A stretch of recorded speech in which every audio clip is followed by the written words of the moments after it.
Prologue. She was the new Atlantis, rising not from the mist and mythic waves of an ocean's dream, but springing full-blown from the flinty forehead of Earth itself. Her founders, survivors, pirates, dreamers and poets, coaxed and carved her proud monuments from solid stone. The rock, the rock, she was the rock. The Latin-speaking foreigners from across the Western Sea called her Petra, the rock. But she was not just any rock.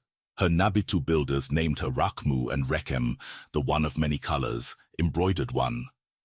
Her foundations and columns glowed with ribbons and swirls of variegated hue.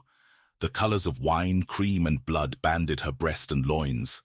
None like her had ever been seen, nor would be again. Always roaming, never resting, these nomad Nabitu first found their fortune in lands of a wilder waste. They made their living traveling from hither to yon and back, crossing the endless sandy void.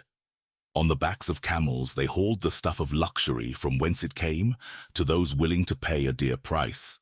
Spices from the Far East, the magic of silk from yet farther, frankincense and myrrh from secret places known only to them. They grew heavy and fat from the gold they gained. Peculiar it seems that desert wanderers, those Nabitu, bubbling up from the sands, should invest their sweat, their fortunes, their lives in Rakmu's dreams of solid rock, not dunes of shifting sand. But their truest treasure lay not in frankincense and myrrh, nor the gold they garnered in hawking it to the religious and wealthy in Rome and Alexandria. Their substance of supreme value was water, liquid life in the midst of an unending arid landscape. They learned the secrets of harvesting and harnessing every drop of the scant rain falling upon their domain. Their complex networks of capture and diversion dams, tunnels, distribution pipelines, siphons, filters, and vast underground reservoirs turned the rock of Rakmu into a lush, well-watered garden, a paradisos. The spectacular capital displayed an extravagance of pools, fountains, man-made waterfalls, and the kingdom flourished with the water-fed agricultural riches of fruits, grain and wine. Rock and water, incense and gold, silk and pearls sustained and enriched the dazzling city.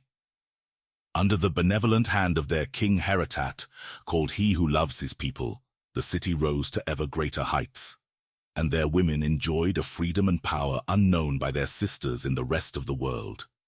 Heratat shared equal prominence with his queen Shukilat on coinage of the realm, and women of every status shared honor with their men. But these Nabitu rose too successful for their own good. Among the nations around them, envy grew like weeds. The military and political power of Rome lusted after the economic power that was Nabatea.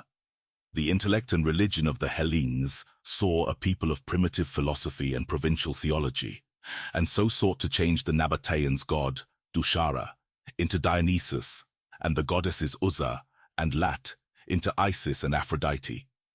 In the summer fever of a barren land, the desert rose blossoms into brilliant red, only to be plucked by a wanderer passing by. The lush beauty is gathered and carried home to brighten the spare interior of a nomad's tent. But the next morning, its colored petals wilt and fall to the rug-covered floor, to be swept out with the day's accumulation of sand. And so, too, the days of the Nabatean kingdom were numbered.